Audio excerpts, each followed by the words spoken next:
there, welcome back. Today I'm going to talk about The Most Dangerous Game. Here we go. Now this is a film made at the same time as King Kong by a lot of the same people, the same actors, some of the same sets, and like King Kong, it's excellent. It really is. I mean, this was the film they made when they were trying to cut down costs of King Kong. So they reused some of the sets. They could basically be a bit more efficient, but also they could move some of the Kong costs onto this other film so it didn't cost as much. So build sets for this film and use for Kong, you know, that kind of thing. So it was a cost-saving exercise, but it was also a film they were making because it was a good story. Because it's based on a short story by Richard Connell that's been anthologized everywhere. Everyone uses it because it's so influential and it's been ripped off so many times. There's been adaptations all over the place. There's been rip-offs. I mean, you've seen Hard Target, that's Most Dangerous Game, Surviving the Game. Tons of films follow this. People do the riff on it, like in Battle Royale, which led to Hunger Games. People get hunted down by other people. Recently in The Hunt as well. Everybody takes this idea. It's just one of those great ideas that is just stuck because it connects to something elemental, and it's like this idea that people hunted animals for food, then they hunted animals for sport. And this one, that gets boring, so they start hunting man for sport, because if you man is the most dangerous animal alive, so they're the most dangerous game. Hence the title. So there was a short story was written in the 20s. Even in the 20s, people saw it was a really good story. But it wasn't adapted until The Most Dangerous Game in the 30s. So RKO bought the rights to it and adapted it. I remember the same thing as Kong, and like I said before, they used all these different sets. They could split back and forward. They had Fay Wray and Robert Armstrong in this film, but they also used them in King Kong, obviously. And King Kong, they did the big parts. In this one, they had the smaller parts. Joe McCrea, who you'll recognise from a lot of 30s films, but he did all the way up to the 60s. He's the lead. He's a good lead, actually, because he's...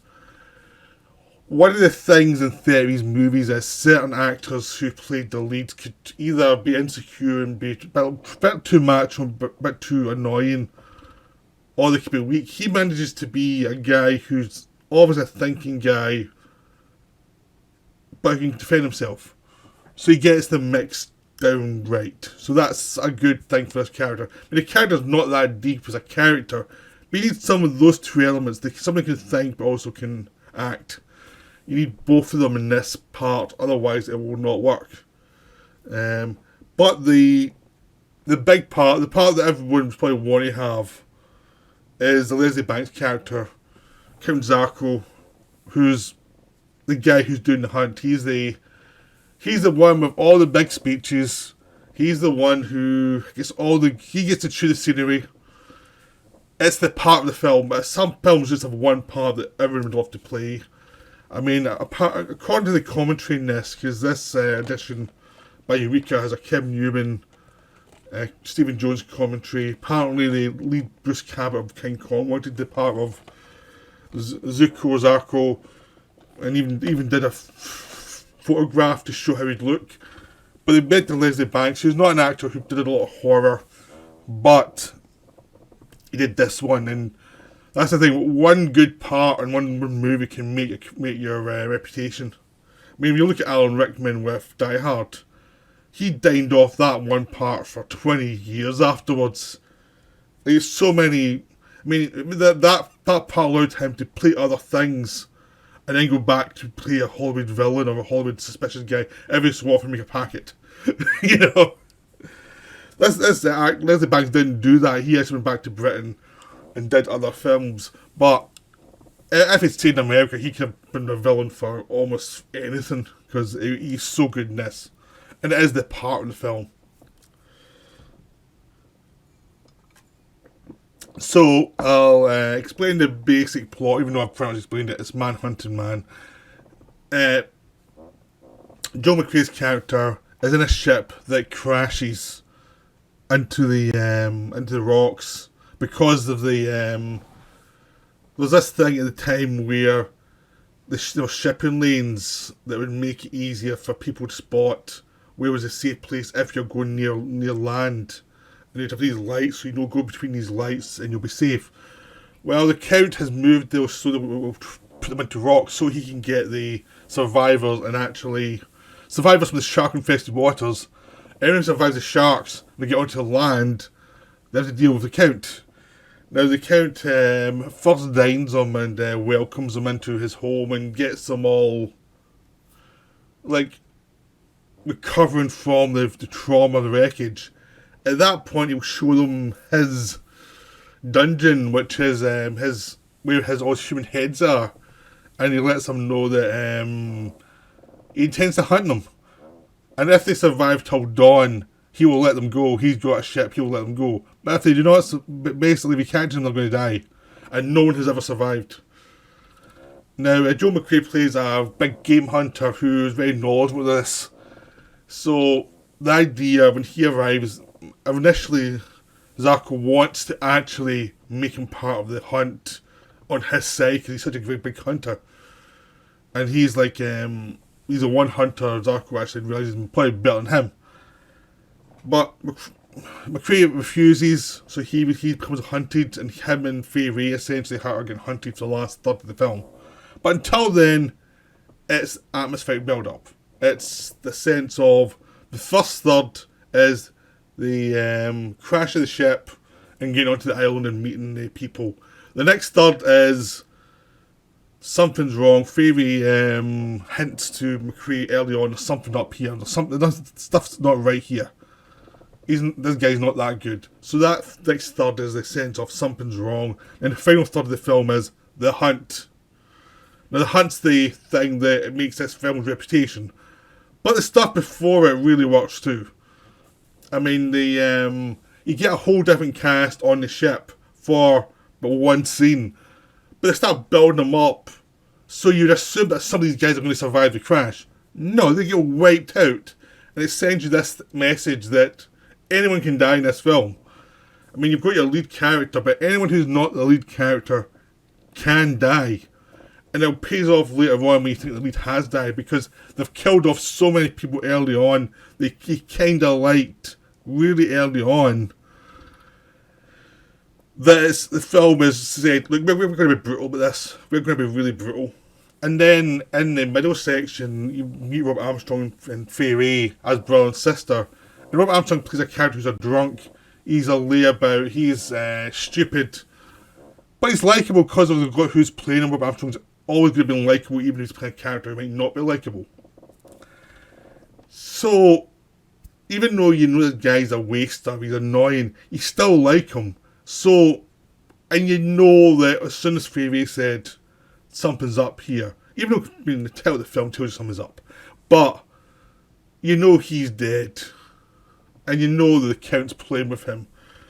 And this middle section allows you to see how suave the Count is and how careful he is and how he's pretty much setting everything up. And his brutality, not only killing the people on the ship, but now killing Robert Armstrong off screen, but still killing him, tells you this guy cannot be trifled with. So they do a great job of making sure the villain feels like a proper villain.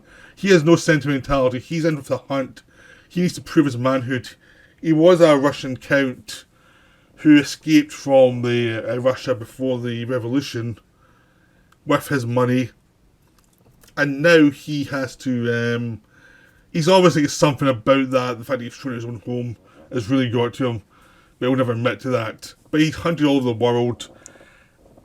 And he's bored. And then the middle section set up how bored he is. Like he says, even the fiercest animals, once you walk them out, they're not actually that much of a danger to you. Once you've figured out what they're about, it's kind of boring.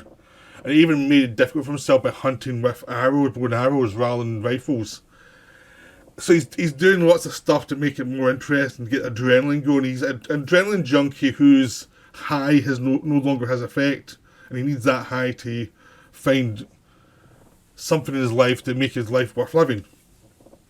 all that's implied, but he has lots of speeches where he's telling about the hunt, and early on Joe McCrea, because he's a hunter, more or less says he doesn't really think about the animals, it's just they enjoy the hunt. And then as the film goes on, he starts to realise maybe that's not the case. Maybe animals are just trying to survive.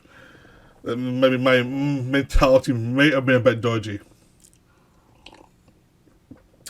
But it's not about the ideas, it's about the setup of who this character is, who the Count is, who he's facing. So they make it so that the Joe McCrea character is sympathetic to a degree.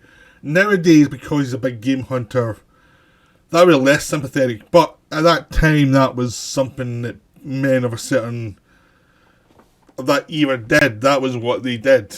That was their thing. We moved on from that, but that was their thing.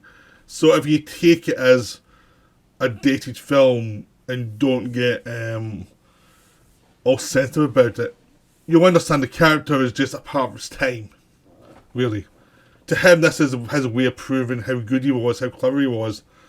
This is what you did. You went against the most dangerous animals. But this is taking the mentality further to making humans the most dangerous animals.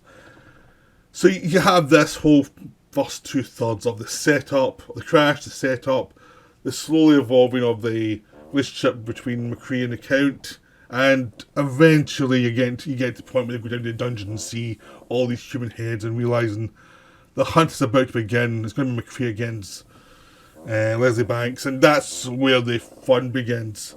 Now this is a film with two directors, and one director who did the dialogue scenes, did all the setup, and all those scenes are really done well. And you get the action director, Ernest Shuzek, whatever his name is. I always mispronounce his name, because he was a big game hunter in the past, and he did a lot of the hunting stuff in King Kong as well. He did the action stuff because he was good at action, and the hunt is great. The hunt is really good, especially if you project it. The hunt is stunning projected. It loses something when you see it on TV, but we can project it.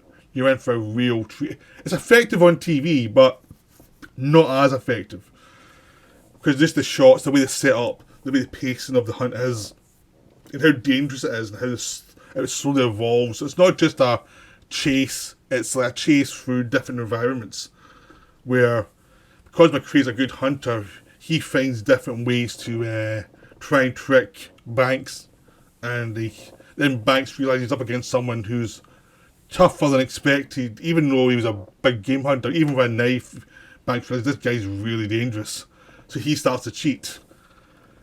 And there's just lots of really cool sequences in it. I mean, it's one of those things I don't want to say what it's an old film, but it's been out of circulation for so long, you may not have seen it. You may have seen the rip-offs, and the rip-offs aren't as good as this. This last 20 minutes is the prime example of what you do when you're in a Manhunt film. It's so well done, and it's amazing it was just shot in the 1930s. Early 1930s, just as sound came in. Because it's total command of sound and visuals and how they interact and how a score can go on to certain things and how just to shoot things, really. It's just a textbook example of action, horror, and cinema. And there's just lots of wonderful moments. And also what's great about the film is the payoff is great. The payoff is wonderful. Like, people do things that are logical. They have logical tactics, and things get out of control and things are nasty, and the finale is very satisfying without being sadistic. It's just satisfying of what happens is pretty brutal, but it is exactly what you want. And a fun fact, Buster Crabbe, who later played Flash Gordon, was Joe McCrea's stunt double for the fight scenes. So the lead character is stunt double by Flash Gordon. There we go. Right, that's the film. I don't want to go any further with this. I just want to say this is an excellent film. This is just stunning. It's like just a textbook of how you actually shoot an action film, as well as having good character stuff before we get to action. Like how having good character actually makes action feel much more intriguing, because you like the character, so you're interested in the character, so you want to know what's going to happen next. Why that's important. This film shows that without having to explain it. Just, we like these characters. Fay Wray's character is a really interesting character because she's in a bad situation, but she's always tough. She's always observant. She's always looking out. She's not getting in the way. She's not like the annoying girl in the film who's always in the way. No, she's actually trying to do some damage to the count as much as possible. So all the characters work. This is a textbook example of a great action horror movie. And go see it. Just buy it. It's been hard to find for so long. I used to have a really bad DVD copy for years. So it's a pleasure to finally have it in this Eureka, release. It's just wonderful. So go see it. Right, that's me for now. Bye.